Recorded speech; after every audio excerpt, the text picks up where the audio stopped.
Hi friends, welcome to Telugu broadcasting channel. Telangana రాష్ట్రంలో సంచలనం సృష్టించిన ఫోన్ ట్యాపింగ్కు సంబంధించిన కేసులో మెయిన్ అక్యూజ్డ్గా ఉన్న రిటైర్డ్ ఐపీఎస్ అధికారి, స్పెషల్ ఇంటెలిజెన్స్ బ్రాంచ్ ఎస్ఐబి మాజీ ఓఎస్డి ప్రభాకర్ రావు జూన్ 5న ఈ కేసు విచారణకు హాజరవుతానని చెప్పారు. ఫోన్ ట్యాపింగ్ కేసులో పూర్తిగా సహకరిస్తానని సుప్రీంకోర్టుకు ప్రభాకర్ రావు అండర్టేకింగ్ లెటర్ రాసిచ్చినట్లు తెలుస్తుంది.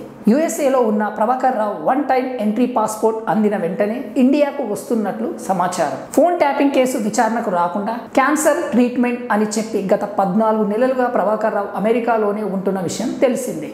అయితే కొన్ని రోజుల క్రితం ఈ కేసుపై సుప్రీంకోర్టు పాస్పోర్ట్ అందిన 3 రోజుల్లో ప్రభాకర్ రావు ఇండియాకు రావాలని, లేకుంటే నేరస్తుడుగానే ప్రకటిస్తామని తీర్పు చెప్పిన విషయం తెలిసిందే. ఫోన్ ట్యాపింగ్ కేసులో ప్రభాకర్ రావు ముఖ్యమైన నిందితుడు కావడంతో అతడిని విచారిస్తే ఈ కేసుకు సంబంధించిన అన్ని విషయాలు బయటకు వచ్చే అవకాశం ఉంది. గత బీఆర్ఎస్ గవర్నమెంట్ టైంలో ఆపోజిషన్ పార్టీలకు చెందిన ఇంపార్టెంట్ లీడర్ల ఫోన్లు, బీఆర్ఎస్లోని కొందరి ఫోన్లను ఇండస్ట్రియలిస్టులు, హీరోయిన్ ఫోన్స్ని ట్యాపింగ్ చేసినట్లు అధికారంలోకి వచ్చిన రేవంత్ రెడ్డి ప్రభుత్వం గుర్తించింది. దీనిపై సిట్ ఇన్వెస్టిగేషన్కి ఆదేశించింది.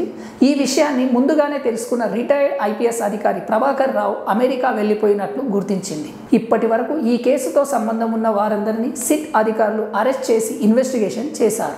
ఈ కేసులో కీలక నిందితుడిగా ప్రభాకర్ రావును సిట్ అధికారులు గుర్తించారు. అతడిని దేశానికి తీసుకువచ్చేందుకు సిట్ అధికారులు సుప్రీంకోర్టులో కేసు ఫైల్ చేశారు. అయితే ముందుగా అరెస్ట్ చేయకుండా ఉండేలా ప్రభుత్వాన్ని ఆదేశించాలని ప్రభాకర్ రావు కూడా పిటిషన్లో సుప్రీంకోర్టును కోరారు. దీంతో ఆయన పిటిషన్ను సుప్రీంకోర్టు జడ్జీలు justice B V Nagarathnamma, justice Satish Chandra శర్మలు విచారించారు.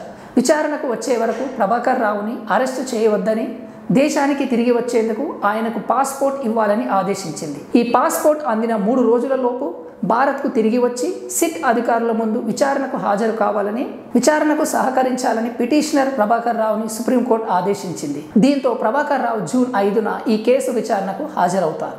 ఇలాంటి అప్డేటెడ్ న్యూస్ కోసం మన ఛానల్ని సబ్స్క్రైబ్ చేయండి. Thank you.